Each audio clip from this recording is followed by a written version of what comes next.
एका माणसानं एवढी विद्वत्ता कमवली की 8 देशानं, मला वाटतं गोल्ड मेडल म्हणतात ना, 8 देशानं बसर होतं त्या व्यक्तीचा सत्कार केला. बालरोग तज्ञात पारंगत व्यक्ती, इतका बालरोग तज्ञ, छोट्या लेकरांचा डॉक्टर, एवढा तज्ञ की सीमा नाही. काय संसाराचा व्याप वाढिला, काय माणुसकीचा व्याप वाढिला, किती नाविन्य कमवलं. कल्पना करा, आपण ज्यांच्यासाठी वेळ खर्च करतो ती किती हलकट असते त्याचा विचार करा. ती व्यक्ती जात राहिली, फोन केला मुलाला मुलीला, विदेशात होते, अंत्यविधी करायची, त्याने एकच शब्द, नो प्रॉब्लेम, तुम्ही उरकून घ्या, बघू आम्ही एखाद्या महिन्याच्या नंतर सुट्टी भेटल्यावर येण्याचा प्रयत्न करू. ज्या व्यक्तीला 8 देशांनी सत्कार केलाय, 8 देशांनी, नुसत्या भारताने नाही, त्या व्यक्तीनं नाविन्य किती कमीला असेल कल्पना करा, सेवा किती असेल, त्यांच्यासाठी किती मरमर केली असेल. पण जन्म दिलेली हलकट अवलाद अंत्यविधी करता येत नाही. अंत्यविधी करता हे अधिकारी लोकांच्या लक्षात आले, म्हणून त्यांनी विचार केला, विटेवरच्या मालकाने दिलेला वेळ काही काही कामात तर तो निश्चित जाणारच आहे, पण निखळ राहिलेला प्रबंध हा मात्र त्याच्याच भजनात घालायचा. हा भीष्माचार्यांचा अनुषंग आहे. हे देवा, हे 11 दिवस 22.5 दिवसांना मरणार आहे मी. यमाला सांगितलं थांब तिथं, थांब तिथं थांब. माणसाला कळत नाही, तारुण्याचा मद असतो, गुडघ्या इतकाली सॉक्स घाली तू, नाही पॅन्ट गळली तरी कंबर बांधून घे तू, असू द्या औपचारिक, ते काय त्याला आता आम्ही धोतर घालत म्हणून पट्यावाला काऊन चेष्टा करायची आहे का नाही, त्याच्याबद्दल काही दुमत नाही. पण सळसळ त्या रक्तात असं त्याला वाटतंय की यम आपल्याला विचारणारच नाही, तू त्याचा आज आहे काय, तुला कस काय नाही विचारणार, नालाय का. वेळ हा टळलेलाच नाही, निश्चित तो घालतोय. भीष्माचार्याने 1000 नावाचं स्तोत्र सुप्रत केलं. हे स्तोत्र हातात घेतल्याच्या नंतर जगाच्या मालकाचे डोळे पाजरले. संजय बाजूला होते, विदुर बाजूला होते. विदुराच्या लक्षात आलं, स्वतःच्या नावाची स्तुती पाहिल्याच्या नंतर देवाला आनंदाश्रू आले असतील, कारण देवाच्या 1000 नावाचं स्तोत्र केले.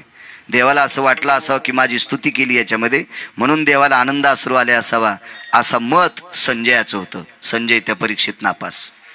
संजय सामान्य नाही, व्यास कृपा दीपकू संजय झाला. व्यासांची कृपा होती संजयावर. विदुरानं विचारलं, भगवान का म्हणून दुःख व्यक्त करता. जगाच्या मालकानं सांगितलं, काका, विदुराला काका म्हणायचे, काका मी सगळ्यांना तोलून मोजून आयुष्य दिलेलं आहे, माझी माणसं मी कामाला लावलेली आहेत, पण अशी ठराविक लोक आहेत मिळालेल्या आयुष्याचं सोनं करणारी, त्याच्यात भीष्माचार्य. 113 बाण अंगात घुसलेत. कल्पना करा, दाढ दुखायला भजन करा वाटते जगताप काका, होय अण्णा करावं लागतं, करता येते. डोळा दुखायला, पोट दुखायला, कान ठणकायला, हातपाय ठणकायला, करता येते नाही, करता कराच वाटत नाही. सगळं व्याधीकडं. 113 बाण अंगात गेल्यावर किती दुखत असेल कल्पना करा बरं. एक काटा मोडा, पायी काटा, व्यथा, जीव वर इथपर्यंत दुखतं का नाही, अरे बाप रे, आई ग काटा दुखलं, चालू मुंगी चावू द्या नुसती, किती वेदना. 113 बाण अंगात. विचार केलाय, 22.5 दिवसाला यम पाय त्याला बसलाय, सगळ्याला बसलाय. इथं बसलेला एकही वाचणार नाही, म्हणजे मी तर उभा नाहीच ना, मी पण बसलेलाच आहे, तुम्हाला सोडून सगळ्याला जायचंय, सगळ्याला. पण देवानं सांगितलं, मला रडू याच्याकरता कोसळलं विदुर काका, की मी दिलेल्या आयुष्यातल्या काही क्षणाचा पुरेपूर फायदा घेतला. 1000 नावाचं स्तोत्र केलं, ते एकट्यानं जरी केलं असेल तरी, पण आज आपल्या संप्रदायाचा दंडक आहे, सप्ताहात विष्णू सहस्र नाम नाही असा सप्ताहच नाही, आणि ज्या सप्त्यात विष्णू सहस्र नाम नाही तो सप्ताहात नाही. शास्त्र आहे त्याच्या पाठीमाग. ह्या 2-3 कामाचा कथेनं चुरगाळा केला, कथेनं. आमच्याकडे भागवत आहे म्हणून ज्ञानेश्वरी पारायण गाथा भजन नाहीच. भागवत सुरू होते 1ला. एक जरी माणूस पारायणाला बसला तर सप्ताह ज्ञानेश्वरीचं आवर्तन व्हावा. 5 जरी अभंग गाथ्याचे दुपारी घेतले तुमच्यासारख्या संप्रदायातल्या माणसाला बोलून 5च, तरी पण अभंगाची वर्णी सुद्धा लागती. नियम होतो, विना उभा असावा. अखंड हरिनाम सप्ताह, त्या सप्त्याला नाव देता येते. त्या सप्ताहात विना असला पाहिजे. विना वाजिणाऱ्यानं 24 तास रामकृष्ण हरी म्हणावं. जवळच त्याचा जोंधळा पेरलेला होता, ते विना घेऊन पाकरावून लागला. हे रे तू बे हाणला कुठला, तुझी बसायची जागा अशी हाणायला पाहिजे की तो 2 महिने उभ्यानच खावा. बसतात नाही हो, इतकी लाल करायला पाहिजे, इतकी लाल. एवढा असला काय नाविन्य आहे संप्रदायात. 11 दिवस डोळे झाकले, 11वा दिवस संपायचे 8 डोळे उघडले आणि ग्रंथ देऊन टाकला. शंका एक 4 वाकाची, आणि शंका गोड आली पाहिजे. म्हणे भीष्माचार्याचे हात बांधलेले आहेत, म्हणजे बाण लागलेले आहेत. वाणी गोड आहे, वाणीने 1000 नावाचं स्तोत्र पडलं. लिहिलं कोण? महाभारत नावाचा ग्रंथ 1.25 लाख श्लोकाचा आहे. तसे महाभारताचे श्लोक खूप, पण त्याच्यातले बाजूला काढून ज्याचा एक पुराण तयार केलं, ग्रंथ तयार केला, ते महाभारत आहे. ते 1.25 लाख, 1.25 लाख श्लोकाचा ग्रंथ आहे. श्रीमूळ वेद व्यास भगवान 1.25 लाख भारत केले निर्माण. तया प्रति प्रश्न केला जन्मे जयान. समूळ सांगा मजला पूर्वज कथन. जयदेव जयदेव जय श्री पांडवा. धर्म भीमार्जुन नकुल सहदेवा. 1.25 लाख हे श्लोक व्यासांच्या मुखारविंदातून पडले आणि विघ्नहर देवता गणेश बाप्पानं लिहिले. तै सहस्राम नामने स्थितेषु येनाराध्य भयजायो गिरिजासुतेन प्रदत्तानां तथां ब्रह्मकन्यान् वरदायिनी येन पारणिरो न जाया गणानां त्वां गणपते. 1000 नावाचं स्तोत्र. गणपती बाप्पा आरूढ आहेत बाजूला. आरूढ आरूढ आरूढ. काय ताकद असेल. ज्या व्यक्तीला मिळालेल्या आयुष्यातला तो वेळ शिल्लक वाया जाऊ देता कामा नये, याची दखल विटेवरच्या मालकानं घेतली असेल नवल नाही. तुमचं आमचं विघ्न दूर करत्या गणपती बाप्पानं लेखणी हातात घेतली आणि त्या स्तोत्राचं लिखाण स्थिती झाली. हात तर बांधलेले आहेत. ताकद कशाची आहे? वेळ वाया घातला नाही. म्हणून तुकोबाराय म्हणतात, भीष्माचार्यासारखी व्यक्ती अंगात 113 बाण घुसल्या, आईगन बाईगन दुखायलन, थकलोन, हाड दुखायलेत, हिकून रक्त गळायले, हे म्हणण्यापेक्षा 1000 नावाचं स्तोत्र करण्यात वेळ घातला. यालाच म्हणायचं पहिलं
किती वेळ कारणी लावला.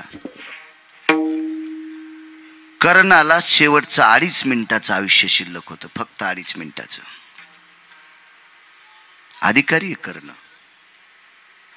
महाभारतातले नरकेशरी ठराविक लोक होते. त्याच्यापैकी नाविन्यपूर्ण समजणारी 2 लोक होती. एक भीष्माचार्य आणि दुसरे कर्ण. क्रमांक 3 येईल. महाभारतातल्या सगळ्या लोकांना युद्ध कौशल्य शिकवणारा व्यक्ती द्रोणाचार्य 3ऱ्या क्रमांकावर. का 3रा क्रमांक आला? कारण लाहोर चित्र धरणाऱ्याच्या पोराच्या विरोधात गेले म्हणून दुसऱ्या पुराणाने थोडस गालबोट लावलं द्रोणाचार्यांना. हो. शेवटच्या टप्प्यात काही वेळ लहान मोठा समजण्यातच घातला म्हणून चिरंजीव पोरग, अमर पोरग, यम ज्याला मारूच शकत नाही. महाराज मोबाईल ठेवून द्या. विठाला विठाला विठाला विठाला यम मारूच शकत नाही अशा पोराच्या आबा कायम स्वरूपी कपाळातून पोहात होता अश्वत्थामा. तुम्ही अंगठा कापलाय का गरीबाच्या पोराचा? होतं लाहोर चित्र धरणाऱ्याचं पोरग. काय करायचं तुम्हाला? अहो मोठेपण असं समजलं पाहिजे. बाळू महाराजाचं पोरग कीर्तन करते, काय नवलाची गोष्ट आहे?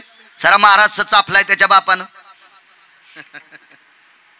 आणि बाळू महाराजाचं पोरग कीर्तन करतं, काय मोठी गोष्ट आहे? शिक्षकाचं पोरग शिक्षक झालं, काय नवलाची गोष्ट आहे?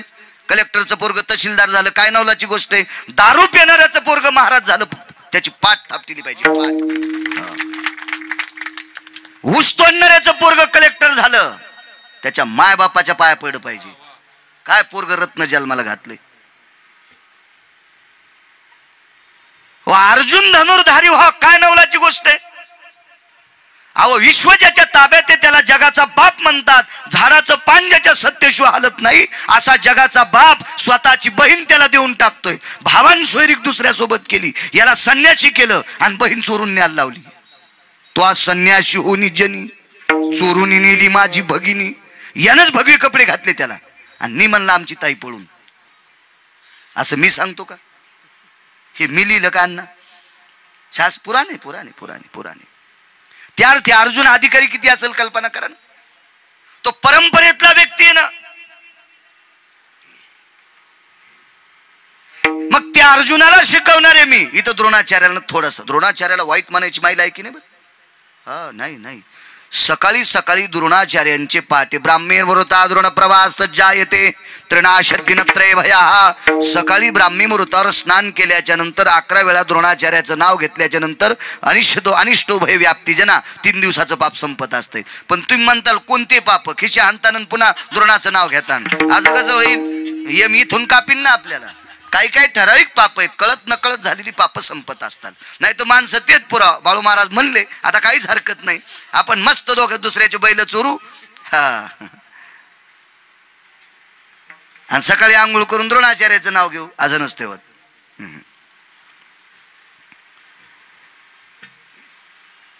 तो एकलव्य, त्याचा अंगठा कापला, दुःख झालं जीवनात.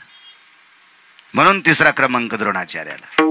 चला 2.5 3.5 मिनिटाचं आयुष्य शिल्लक आहे.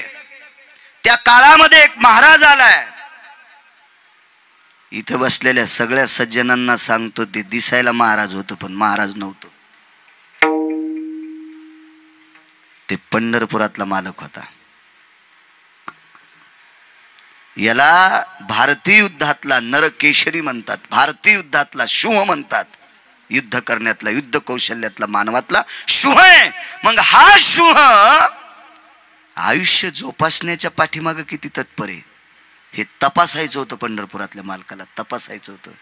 मग शेवटच्या 3.5 मिनिटाच्या काळात अण्णा त्याचे दात मागण्यासाठी जगाचा मालक महाराजाच्या रूपात आला. कर्ण फिरता समरांगणी, कर्ण फिरता समरांगणी, कर्ण फिरता समरांगणी, कर्ण फिरता समरांगणी. पाणी व्यापी येलारणी, पाणी व्यापी येलारणी, हो पाणी व्यापी येलारणी, पाणी व्यापी येलारणी. माघची पाडोनी तेथे दात दयाचे, माघची पाडोनी तेथे दात दयाचे, माघची पाडोनी तेथे दात दयाचे.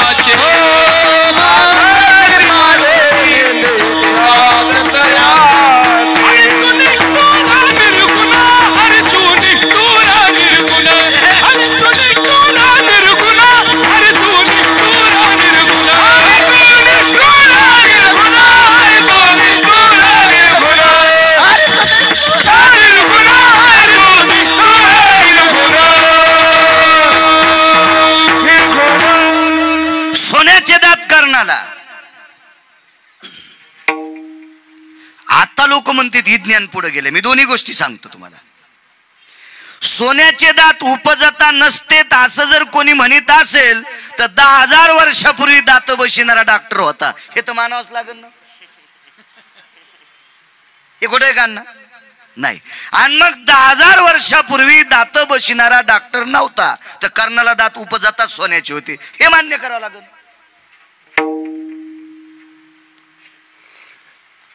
किती टोक या संप्रदायाचं. पण काय झालं माहितीये का आपल्याला, घरच्याचा इट आणि शेजाऱ्याचा भांग नीट. बायकोनं गावरान तुपात पुऱ्या तळल्या, त्यो खाईनं सुंबळ्या, आणि तिकडच्या खाल्ला साऱ्या रोडचा धूळ बसलेली. आमच्या बाजूला आचारी राहत होत पहिलं, आता नाही.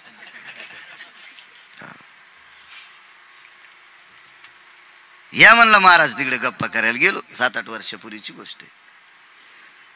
त्याचं सगळं झालं बघा पद्धतशीर, काय काय करायचं त्याने केलं. त्याला त्या खिचडीवर खाची काय असते ना, ते काय करीत असतील, आमटी म्हणा कढी म्हणा काय, आबा ती करायची. मीठ संपलं आणि गिऱ्हाईक तास बसलो, म्हणला मीठ कव्हा ना. पोराला दटू लागलं. पण ती कढी केली, ते काय आमटी करायची केली, लोक खाऊ लागले. म्हणलं मीठ संपलतं ना. ते म्हणला इथंच प्रयोग केला. 24 दिवस झालं म्हणला बनेला अंगातली काढीत नव्हती, आणि ती बनेल त्याच्यात टाकली, एकदा उखळली की मिठाचं कामच झालं म्हणला.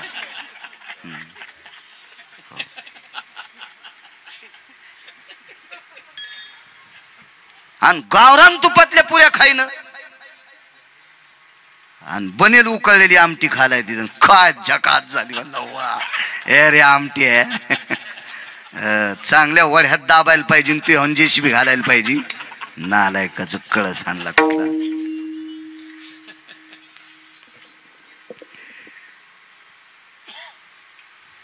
ब्रह्मांडाचा मालक हरी तू निष्ठुर निर्गुण. बरे हे वाक्य काय गांजा फुक्याचं थोडंच आहे. अधिकार देवाला जॉब विचारलाय, निष्ठुर असतो. त्या ठिकाणी दात मागितलेस कर्णाचे, आहे का कोणी दाता. वेळ किती गोड वापरला बघा, किती वेळेचा फायदा घेतलाय, किती वेळेचा फायदा. दाता आहे का म्हटल्याबरोबर डोळे उघडले. मी याच्यापूर्वी वेगळं सांगत होतो, आज वेगळं सांगायला. कोण आमका व्यक्ती सोनं पाहिजे. कर्ण अशा ठिकाणी पडले होते, त्या ठिकाणी 5-5 किलो सोन्याचे मुकुट बाजूला होते. मागणार बी किती रगिले पान. मग याला सोनं पाहिजे आणि एखादा मुकुट नेवा ना बा. पण ते महाराज गुणाला परिपूर्ण होतं काका रतन भाऊ. महाराजानं मागून खावा, उचलून नाही न्यावा. म्हणून मागितलं पाहिजे, उचलून न्यायचं नाही. उचलून नेणं ही चोरी आहे, मागणं हा धर्म आहे. वेळ आली असेल मागायची, मागूनही तरी पुढचा देत नाही, शेपूट हालून घ्यायलाय. लाचारेच, लाचारी नाही करायची. मागणं हा धर्म आहे, पण गोंडा घोळून मागणं याला लाचारी म्हणतात, आणि लाचारी संप्रदायात पोषक नाही.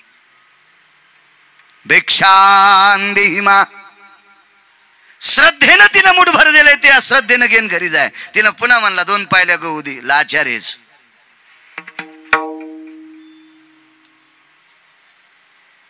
मुकुट पडले सोन्याचे, उचलीत नाही ना. त्याच्या इतकं चतुर कोणी, देव चतुर, देव चतुर. आणि त्यानं वेश महाराजाचा घेतलाय ना. महाराजाचं नाव कसं घालीन ते. आता महाराजाच्या वेशात येऊन महाराजाचं नाव घालतील, ते भाग सोडून द्या. ते काय काय घालतील त्याच्यात मेळ नाही. आणि यायला सांभाळणाऱ्याला पण नरकाल नेतील. यायला जे सांभाळतील का ते पण नरकाल जातील. या बा नालायक परमार्थ करणाऱ्याला जो माणूस बोलून पैसे देईन त्याच्या 42 कुड्या मातीत जातात. असा पुरावा मला सापडला. तुम्ही कुठलंही कर्म करा, जगदंबेचे उपासक असाल, एखादा विधी करीत असाल आणि तो विधी जर दारू पिऊन पुढच्यान केला आणि तुम्ही जर त्याला पैसे दिले तर त्याच्या इतकं पाप जगात कुठलं नाही. तुमचे पितर पडा नरकात पडणार असं शास्त्र सांगते. अदप्पाते भयस्थितो अकर्मो कर्म मुच्यते कर्मणायाम शास्त्रमुच्यते भयानाम तद्राम शास्त्रते भयः अनिष्टो भयज्जनः पितृलोकं भवस्थितो रवरवं पचन्ति रहं रुधिरः नैवं गांजा कसम लिखितम. काही काम करा तुम्ही अनिष्ट. तुम्ही एखाद्या माणसाला श्रद्धेनं 100 रुपये दिले आणि त्यानं त्याची जर दारू पिली आणि लेकरा बाळाला जर घरी जाऊन मारलं तर 100 रुपये देणाऱ्याच्या बोकांडीवर ते पाप बसते. पैसा तुमच्याकडे लय झाला ना असा उकांड्यात टाकू नका. त्याच्यासाठी शास्त्र आहे अनाठाई खर्चायचा नाही. सर्वाभूती द्यावे अन्न द्रव्य पात्र विचारून. जीव कोणालाही घाला आत्मा आशीर्वाद देत असतो पण पैसे देत असताना अनाठाई जाता कामात नाही असं शास्त्र आहे. अहो धर्माचा एकच अनाठाई गेला तेव्हा रुपया तर नव्हतात ना. कवडी दमडी खडका लालपई डबल पैसे तुमच्या लहानपणी होते किंवा तुमच्या जन्माच्या अगोदर असतील अण्णा डबल पैसे. पण खडका दमडी त्या काळातली गोष्ट. तर एक खडका किंवा दमडी दिली असेल मग किती कवड्या एकत्रित टाकल्या आता ते डोकंही लावू नका तुमच्या. ते कशाला जाऊ द्या मला ना दे ते वाचवायचं म्हणून आहे. तुम्ही नका त्याच्यात पडून. तुम्ही लय डोकं लावता तर मला नाशिकला जावं लागेल इटा उचलायला. त्याच्यामुळे ते तुम्हाला येत नाही तेच बरं आहे. आमलं बसताल तरी आमच्या पुढं. एक खडका दमडी दिली चुकीच्या माणसाला जाळ इनलं फाटलेलं प्राण वाचणाऱ्या माशा मेल्या आणि म्हणून धर्माची 4 बोट नरकात गेलते. मिळालेल्या चांगल्या आयुष्यामध्ये 2.5 शब्दच खोटं बोलले. विटेवरच्या मालकानं सांगितलं धर्मा तू कधीच खोटं बोलत नाही ना. मग 2.5 शब्द खोटे का बोलला. एक पुराण 3.5 शब्द सांगते. 3.5 शब्द किंवा 2.5 शब्द इतकंच खोटं का बोलला म्हणून तितका आयुष्यातला तितका 3.5 शब्दाचा काळ वेळ खोटा घातला म्हणून सगळं शरीर वैकुंठाला अमरत्वाला पण अंगठाच खाली राहिला. वदविले मुखे नारायणे अंगुष्ठ त्या कर्मासाठी गेला अंगुष्ठ त्या कर्मासाठी गेला अंगुष्ठ त्या कर्मासाठी गेला